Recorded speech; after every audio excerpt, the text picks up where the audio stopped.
Welcome back to Generals and Napoleon, Episode 7, Marshal Saint-Cyr, also known as the Owl of the French Army. Other nicknames include the Prudent One and the Bad Bedfellow. One of the most intriguing what-ifs of Napoleon's empire is this eccentric, analytical, and stoic marshal. Looking at his history and performance record, Saint-Cyr was clearly one of Napoleon's best generals. He fought in Italy, Germany, Spain, and Russia with an impressive battle record of 14 wins against only 4 losses. By some accounts, he never lost any battle. But he could not and would not work well with others, including Napoleon. His obstinacy knew no bounds, as we shall see. If only he could have cooperated with his brother marshals or shared credit with others, his name would have been mentioned in that elite pantheon of Davout, Massena, and Lannes. Laurent Gouvion Saint-Cyr was born in a small town in northeastern France on April 13, 1764.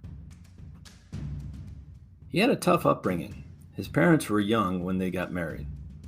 His dad, Jean-Baptiste Gouvion, was 21, and his mom, Anne-Marie Mercer, was 15. Notice that neither parent had the last name Saint-Cyr. His dad's profession was that of a tanner. The future marshal was the couple's oldest child.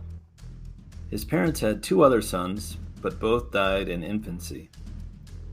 His mom left the family in 1767 and never returned. Having lost both his brothers and mom by the age of 4 might have led to his extreme individualism and detached demeanor. As soon as Saint-Cyr turned 18, he left home for Rome, Italy, to explore his artistic side. He had natural skill in drawing and painting. He even tried his hand in acting, but was considered too shy. He later attempted to find his mom in different towns throughout France. Failing this, he changed his surname to Saint-Cyr to disassociate from both parents. This again shows his self-reliance and that he only trusted one person, himself. After 4 years of wandering throughout Italy, he moved to Paris. He settled down and married Anne Gouvion, who was also from his hometown, and by all accounts produced a happy marriage together. They were married for 20 years before they had their first child, a son, Laurent Francois. His wife passed in 1844, 14 years after the Marshal did. His son lived until 1904.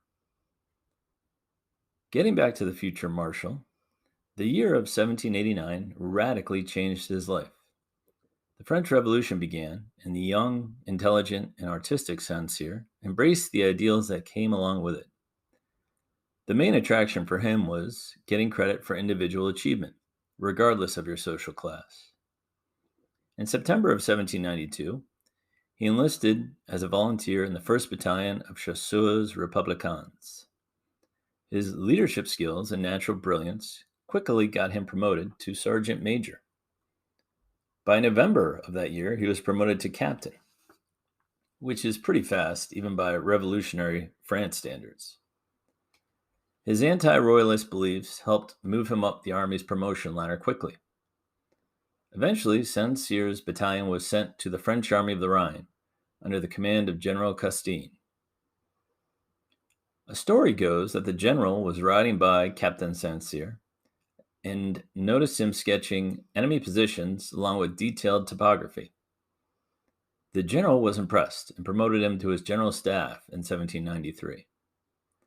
Saint-Cyr also met future Marshals Ney and Davout at this time and became friendly with them both, as much as his limited social skills would allow. The year spent on the topographical staff allowed him to study warfare, just like he studied art in Italy. As usual, he was a quick study. On September 14, 1793, the enemy Austrian army surprised the French army with an attack at Landremont. Saint-Cyr commanded 4 battalions of troops and stopped the Austrian attack cold. This battle highlighted Saint-Cyr's 2 major abilities as commander: his preference for mountain warfare, which suited his topography skills, and secondly, the use of proper cannon fire followed by a strong cavalry charge. He was a master of setting up cannon batteries at hidden locations and using them to pummel enemy positions. Saint-Cyr earned a promotion to brigadier general on June 5, 1794. That same month, he was promoted again to general of division. His quick rise to general and natural ability made him legendary amongst the troops of the French army. When they heard cannons booming through the mountains, the men would remark, quote, "There is Saint-Cyr playing chess again," end quote. Others said he waged war with a detachment of a chess player. He never held troop reviews, never visited the wounded in hospitals, and rarely went to the front lines. He also avoided fancy uniforms. He wore a simple blue overcoat without epaulettes or medals. But he made up for these quirks with brilliant planning and tactics and an ability to outline clear, detailed maps for his subordinates. In 1796, he was serving under Napoleon's main competitor in the French army, General Moreau. On April 2nd of that year, he had one of his biggest victories. With only 1 corps of troops, Saint-Cyr defeated 3/4 of the opposing Austrian army, taking 5,000 prisoners. He assembled a Napoleon-like battery of 24 cannons and unleashed hell as his men moved forward under this cover. Saint-Cyr enjoyed his time in the Army of the Rhine and took great care to not waste his men's lives in senseless assaults. In 1798, he received his first independent assignment as commander of the Army of Rome. It was a precarious first solo job, as the population was near revolt and the troops were mutinous. Both groups of people were taxed heavily by the previous commander, General Massena. Of Massena's greed, it was said, quote, "Not a garment of clothing, not a cup of wine, not a mouthful of food could reach a private soldier without paying a tax," end quote. Saint-Cyr immediately went to work, rounding up Rome's rabble-rousers and quelling the army mutineers with order and discipline. In 1799, he was dispatched to work under Moreau once again in Italy, where the Austrians and Russians under Suvorov were regaining all the territory Napoleon had won 2 years earlier. At the massive Battle of Novi, Saint-Cyr commanded the right wing and saved the French from total annihilation. His superb tactical retreat helped cover the French withdrawal through the mountains. In May of 1800, he won another dazzling victory against the Austrians at the Second Battle of Babrich, inflicting 4,000 casualties while receiving only 2,000. For his efforts, Saint-Cyr received a Sabre of Honor sent from Napoleon himself. In 1801, he succeeded Lucien Bonaparte as ambassador to Spain. Want to make a podcast? Spotify's got a platform that lets you make one super easily, then distribute it everywhere, and even earn money.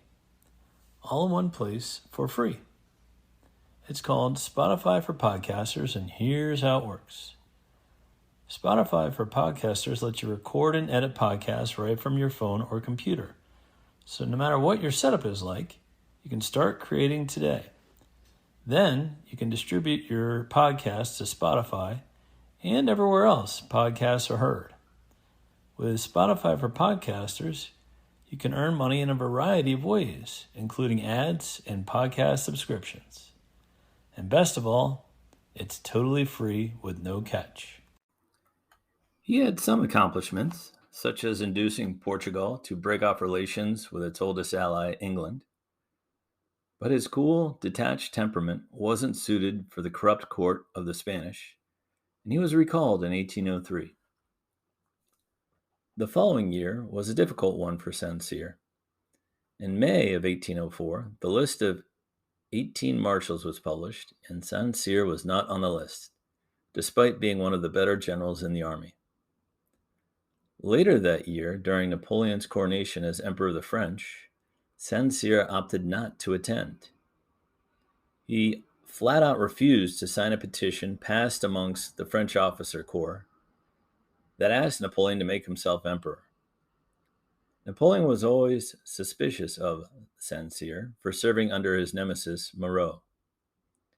Indeed, if we consider yearly endowments given to the marshals during the emperor's reign, Saint-Cyr received the lowest amount, totaling 30,211 francs per year. Meanwhile, 8 different marshals received over 200,000 francs annually. In 1805, he and General Reynier captured a large Austrian force at the Battle of Castelfranco. He was then ordered to Naples to prevent that royal court from cooperating with the British. He was placed under the command of Marshal Massena, who Saint-Cyr despised for shameless looting.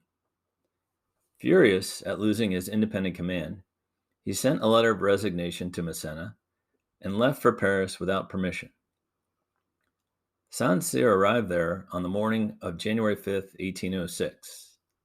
Upon hearing this, a furious Napoleon informed Saint-Cyr that if he didn't return to his post by the afternoon, he would have him shot. Wisely, Saint-Cyr made his way back to Italy. But this episode increased Napoleon's distrust in him. Saint-Cyr returned to Naples to support Napoleon's brother Joseph, who was on the throne of the Neapolitan kingdom. When he completed this assignment, he returned home in 1806 for 2 years of much-deserved downtime. He purchased a lovely home, the Château de Reversaux, which still exists today. Work-wise, he busied himself with maintaining France's port facilities and fortifications. Meanwhile, Napoleon's other generals were busy conquering Austria, Prussia, and Poland. Not that the Stoic Saint-Cyr cared. When I use the word Stoic, it goes back to Roman times in the reign of Emperor Marcus Aurelius. Stoicism is still in use today and has been used by many military figures over the millennia. Essentially, it means to stay calm and serene, regardless of what life throws at you. Saint-Cyr was surrounded by generals and soldiers who were seeking money, glory, land, gold, artwork, and other treasures. His stoicism and cold demeanor made him a difficult man to like and know for both his troops and peers. Finally, in 1809, Napoleon brought the talented general back to the front lines, this time in Spain. He was assigned to command the Army Corps of Catalonia.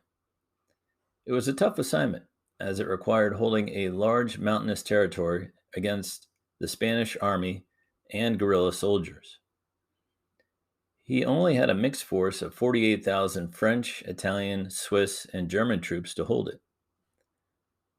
They won battles at Cordedo, Molinas de Rey, and Valls, but could not take the fortress of Girona. At this last instance, Napoleon grew impatient and replaced him with Marshal Augereau. The siege of Girona had lasted 4 months already, so Napoleon thought a change of leadership would move things along. Unfortunately, Saint-Cyr did not wait around for this new commander to show up and left his troops before Augereau arrived. This again earned the ire of Napoleon, who put Saint-Cyr on house arrest in his chateau for 18 months. Augereau eventually forced Girona to surrender after a 7-month siege. Later, in 1812, Saint-Cyr was again recalled to service in the biggest undertaking ever by the Grande Armée, the invasion of Russia. Saint-Cyr was ordered to cover the northern flank of the invasion under Marshal Oudinot and Polotsk.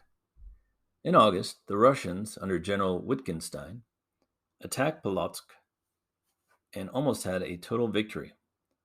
Marshal Oudinot is a fine commander, but was always hesitant to bring his cannons into the front lines, as he was worried about losing them to capture.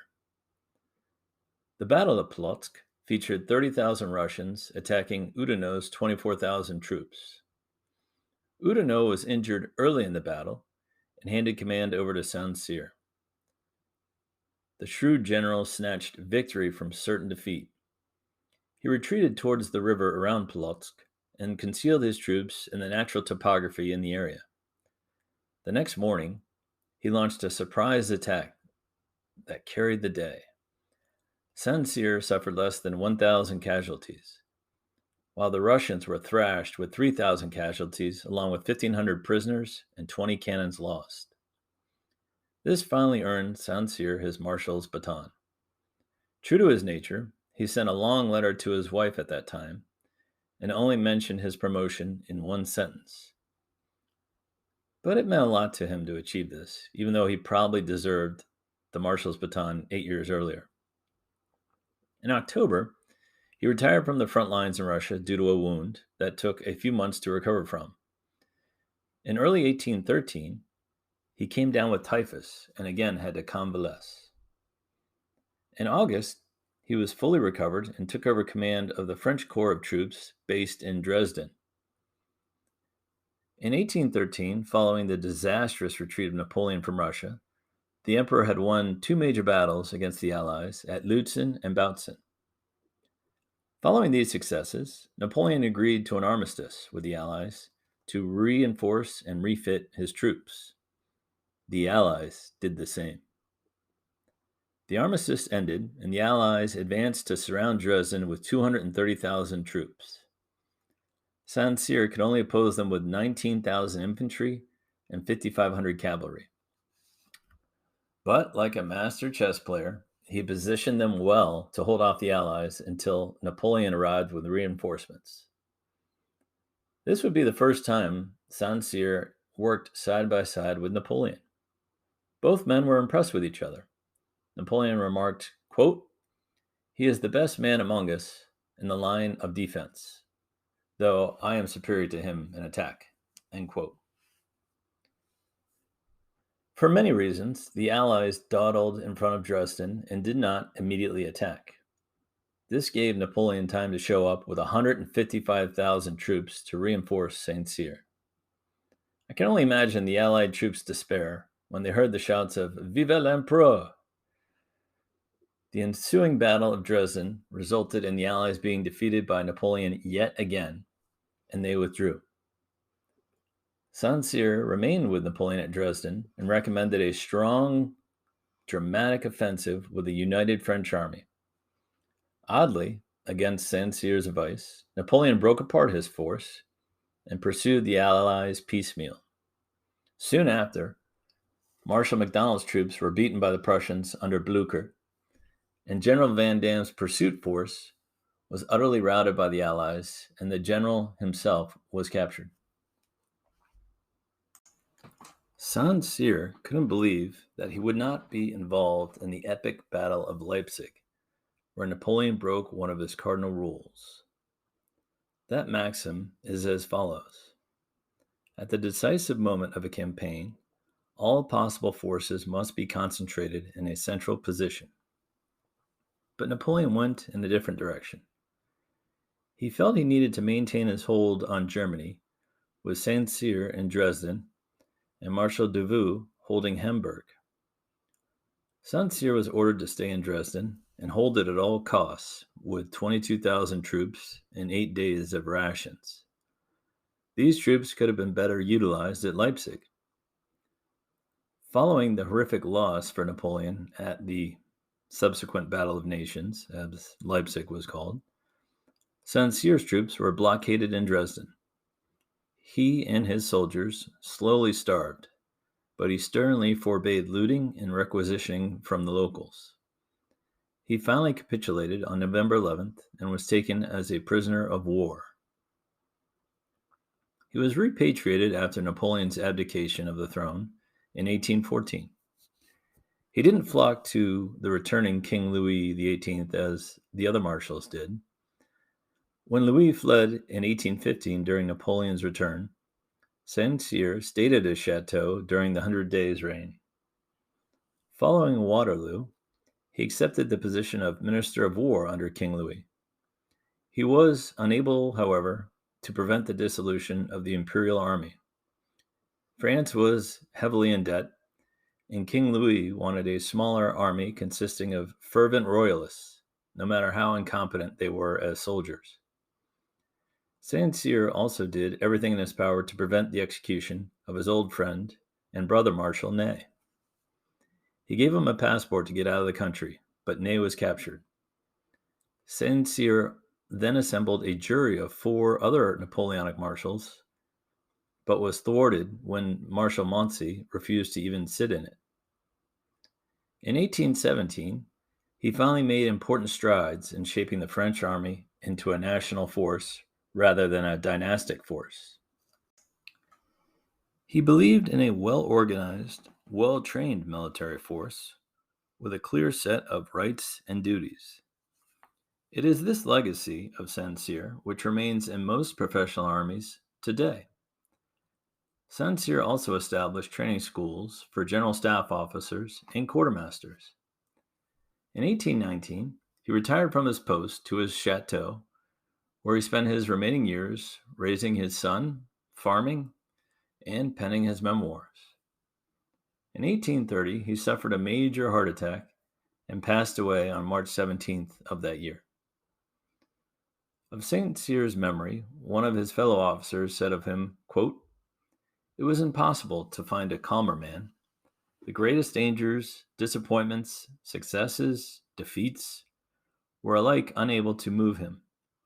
In the presence of every sort of contingency, he was like ice." End quote.